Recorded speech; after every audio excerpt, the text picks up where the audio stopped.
चलो कोई कुर्मी के छोड़ी तोर पहचान करा देबोगे।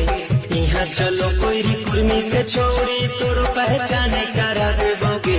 पटेल जी से तू दिल लगा ले, जदयू से टिकट दिला देबोगे।